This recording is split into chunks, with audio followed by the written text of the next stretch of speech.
Bonjour! Pour cette dernière capsule du mois de septembre, on va parler de comment bien préparer son jardin à passer l'hiver. Il ne s'agit pas juste de fermer son jardin, comme on dit des fois, parce que dans le fond, nous, on s'en va tout l'hiver, on le laisse un peu là, mais les vers de terre, les micro-organismes et les insectes bénéfiques qui y vivent, eux, ils restent là tout l'hiver. Il s'agit de les aider à passer à travers.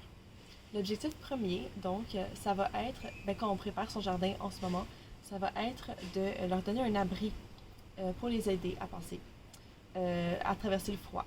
Donc, numéro un, c'est important de ne pas laisser notre sol à nu. Ça le rend le sol beaucoup plus froid, puis ça va tuer une plus grande proportion de micro-organismes et les vers de terre vont juste quitter puis aller dans des jardinets ou des sols plus à l'abri. Donc, ce qu'on va vouloir faire pour faire ça, c'est mettre un manteau d'hiver à notre sol. Ça peut être un paillis. Paillis, ça peut être de la paille, du foin ou simplement des feuilles mortes. Ça peut être un mélange de tout ça. Ça peut aussi être des feuilles mortes avec de la paille par-dessus pour les tenir en place. Bref, les options sont infinies. Mais c'est important dans tous les cas, c'est vraiment important de garder de la matière organique dans notre sol. Ensuite, on peut aussi prendre des détritus de nos plantes qu'on arrache et tout, les couper en petits morceaux, puis les remettre. Quand on fait ça, on va juste vouloir éviter de faire ça avec une plante malade. Si on a des plantes malades, les tomates, on les enlève. Mais à part ça, on les coupe, puis on peut les réintégrer, puis c'est bon.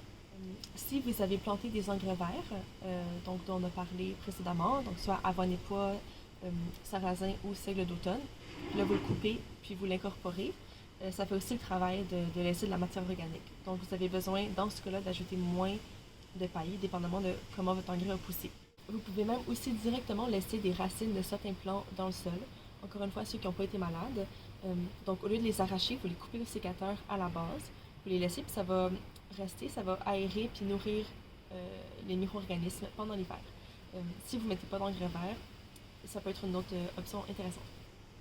Donc, faire ça, ça va nous permettre de garder de la matière organique dans le sol. Ça va nous permettre d'avoir un sol donc moins froid en hiver. Puis ça va résulter en un sol moins pauvre au printemps, puis moins compacté. Plus riche en matière organique, moins compacté. Donc, on commence avec le printemps avec une longueur d'avance.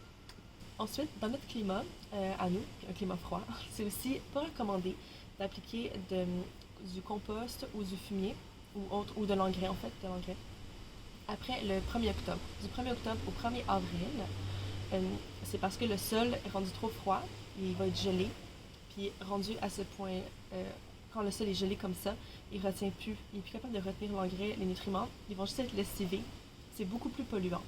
Donc si vous voulez ajouter du compost avant l'hiver, c'est un peu comme maintenant le temps de le faire, vraiment idéalement avant octobre. Et finalement, c'est aussi maintenant le temps de planter des bulbes qu'on veut récolter au printemps. Donc ça va être ail, des tulipes si vous en voulez, des jonquilles ou des échalotes. C'est en octobre le temps de le faire. Donc pour ça, vous pouvez mettre le compost maintenant, puis mettre vos bulbes. Puis vous pouvez aussi ensuite recouvrir de feuilles. Il va juste falloir enlever ces feuilles-là au printemps quand les bulbes, quand les petites tiges commencent à sortir. Alors voilà, c'était ma dernière capsule de la saison. J'espère que vous avez aimé votre été, puis que vous avez eu des belles récoltes. Puis je vais encore être dans les jardins jusqu'en fin octobre, aussi pour une vente d'ail, puis plantation d'ail. Donc on se verra sûrement. Alors à bientôt!